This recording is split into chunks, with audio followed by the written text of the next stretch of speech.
It's the story we all feared was coming and was even hinted at earlier this year. WWE live shows have always been a crucial part of WWE's schedule. On top of their usual weekly television tapings for Raw, SmackDown, and NXT, WWE would also have live events sprinkled in during the week. The big live events usually took place on the weekends. At these shows, WWE would always have a much smaller crowd than their usual television tapings crowd, but it was still a big enough crowd, unless it was a WWE Network special. These shows were almost never recorded or televised and was just exclusive for the fans in attendance. There's no commentary or big entrance ramp. It's just a simple plain ramp with a wrestling ring present for the show. Nothing important to storylines ever happens at these shows. There's no story advancements at all. This is just for fans that want to see their favorite superstars compete up close and in person. Even if it is a pointless match with no storylines really advancing, it's still a fun time for fans to come out and see the show, especially younger WWE fans, because they just get starstruck at the sight of their favorite superstars. So fans like that couldn't care less that it was just a live event show. They still enjoyed seeing their favorite superstars compete. However, on the flip side, the debate has always been if WWE should cancel these shows for good. They're great revenue and bring in a lot of extra income for WWE, but it is an extra few days that the superstars have to work. Now, with the full-time regular WWE schedule, the superstars would barely get any time for themselves. Between fan sightings, television tapings, and those live event shows, superstars have explained before that they got 1 day off a week and maybe 2 days off if they were extremely lucky. It's just a stressful schedule, and it'll really burn you out after a long time. CM Punk got burnt out from the whole day-to-day schedule and how everything was being operated that it made him fall out of love with his passion for wrestling. We just heard Ronda Rousey say that she'll never do it again. She'll never go full-time with WWE ever again because of the toll it took on her over that 1 year alone. So even just after 1 year on that crazy schedule, it made a talented athlete like Ronda Rousey even tap out. So it's definitely rough working that schedule, especially for the superstars that have a family at home.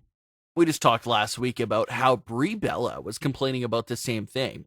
That time with Daniel Bryan is nearly impossible, and it was drifting them apart. But ever since the lockdown, WWE superstars have benefited from a very lighter schedule than usual. They no longer have to worry about meet and greets since they have all been canceled, and likely won't be coming back for a long time. WWE obviously doesn't have to travel to city anymore, so it's a lot less stress from all that constant traveling. And the best part of all, majority of superstars are only working once a week.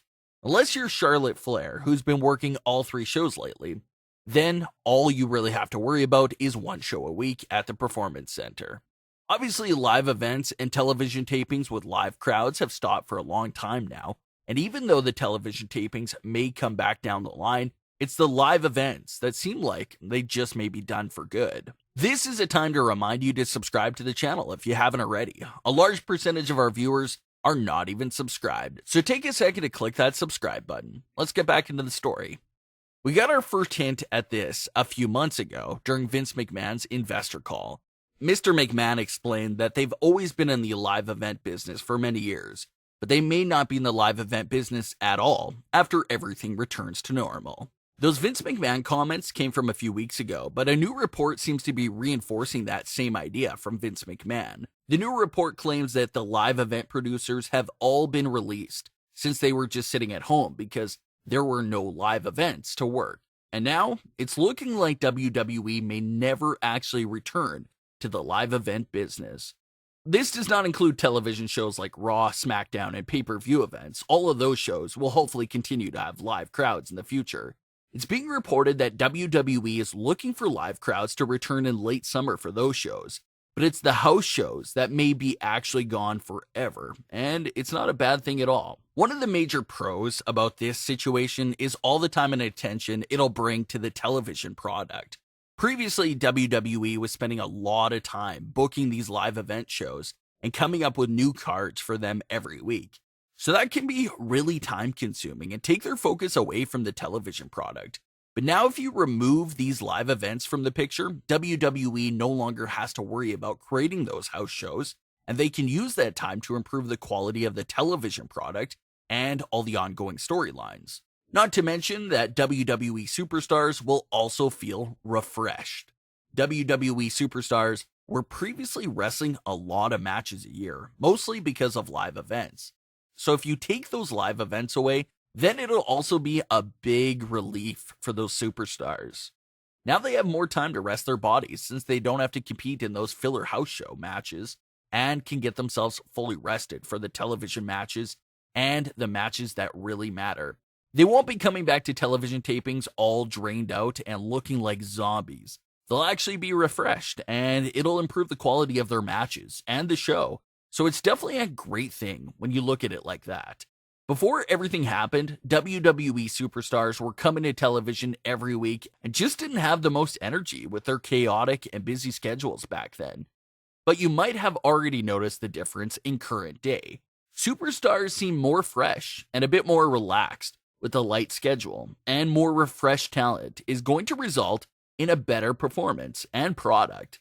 So the actual talent is refreshed, and the WWE writers and producers don't have to split their attention up between television and live event house shows anymore.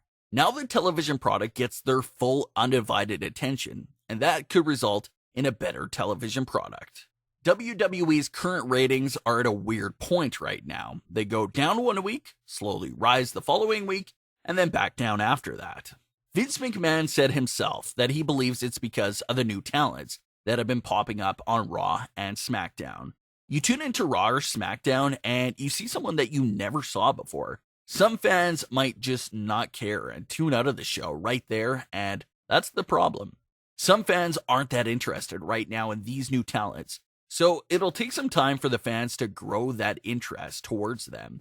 WWE also started doing trades now, which was reportedly a Vince McMahon decision. We recently saw AJ Styles traded over to SmackDown, which is a great move for AJ. He lost his club brothers of Gallows and Anderson and didn't really have much going on for him on Raw, so SmackDown will be a great fresh start for him, and he already has such a rich history on that brand.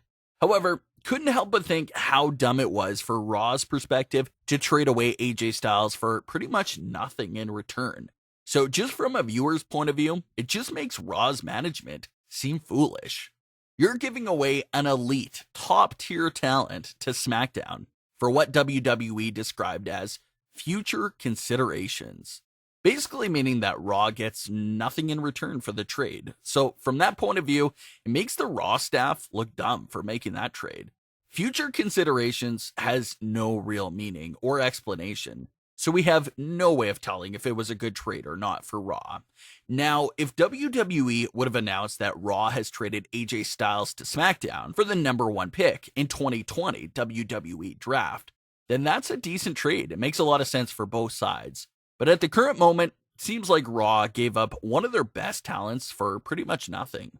So WWE is definitely trying their best to make some big moves to freshen up the product, but it's still unfortunate news about the live events. The cons about no more live house shows are less revenue for WWE, and the younger fans will have less chances to see their favorite superstars come to their cities.